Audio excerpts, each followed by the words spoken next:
Good day, everyone. Today we're gonna be discussing body shape and body actions.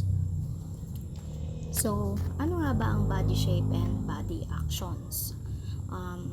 Ito ay uh, ang body action ay mas dynamic, ibig sabihin may mga galaw at gestures na nagsasabi ng buong halimbawa kung ikaw ay mahilig sumayaw.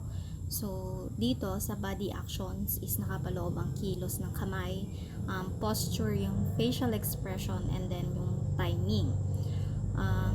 Kadalasan ng body shape and body action ay nagkasama. Halimbawa kung ang body shape mo ay athletic, so ibig sabihin doon ay mabilis at mabilis kang gumalaw. Mas natural ang mga bilis at magaganda yung mga posture and body actions mo tulad ng halimbawa jumping, running, o dynamic yung hand movements. So,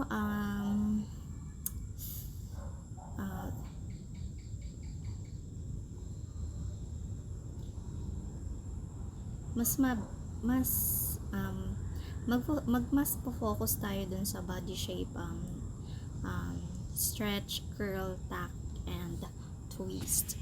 So before we proceed to our discussion, let me present you our learning objectives. What are these? A. Identify the different body shapes and actions. B. Demonstrate body shape and action. C. Perform different body shape and actions. So, ulit, body shape and actions. These are the different body position, action that you can do while standing, kneeling, and sitting. These are the different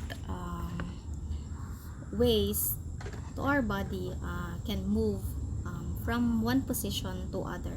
We will be only focusing on stretch, curl, tack, and twist. First, for example, we have the stretch. You are doing this when you extend your body and limbs, especially kapag bagong gising. Kapag bagong gising, usually ginagawa natin ang mag-stretch. Yan, sa sports naman, sa lahat ng sport, ginagawa ang stretching. Lalo na kapag magsisimula pa lang silang sumabak sa sports. So, kailangan mo talagang mag-stretch. So, stretching is when you do this, when you extend your body or limbs. For example, when you reach something on the high shelves. Halimbawa, punta kang library. Yan. Especially, kapag kinukuha mo yung book sa pinakamataas. So, ang tendency nun, nag-i-stretch ang buong katawan or yung kamay. Okay, stretching help us to keep our body flexible and ready for movements. We use it when reaching, exercising, and even in sport like basketball. And gaya nga sinabi ko a while ago, stretching is when you extend your hands or something. Next example is curl. You do this body shape when you form a body into a curve or a spiral. Okay, spiral, curl or curve ay tumutukoy sa galaw ng diretso o tuwid. Kundi may mga nagko-curve yung katawan mo. Karaniwan ang ginagamit, especially sa sayaw, dance move. Mas graceful ka tignan if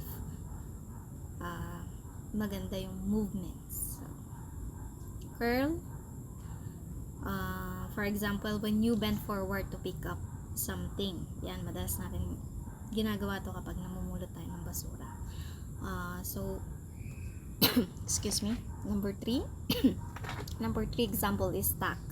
You do this body shape when you bend your knees, draw your tight closely to your chest, and then clap your hands around your legs. Tack position is important in sports like swimming and diving, or when we sit in a small space like vehicles, or pag nagko-commute, madalas natin gawin to. So, the last is twist. You do this body shape when you turn a part of your body from a curl to spiral or spiral shape, while the body shape rests at the of the body is fixed. Lastly, we have twist. You do this when you turn apart your body, or firm curl spiral where the rest of your body stay fixed. For example, when you twist you twist your head, like kung may nagtawag sa'yo, like yun.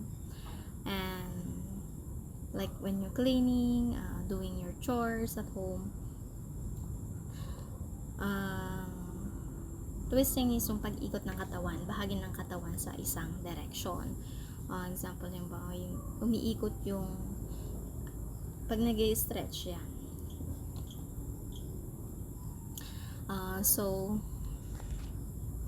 Thank you. So those are the 4 body shape: stretch, curl, tack, and twist. These body shape are not just for physical education, but also we also use them in our daily lives, like when we work, play, dance, exercise, even when we do chores at home. So this will be the end of my discussion. Excuse me. Thank you, and I hope you learned something today. Thank you.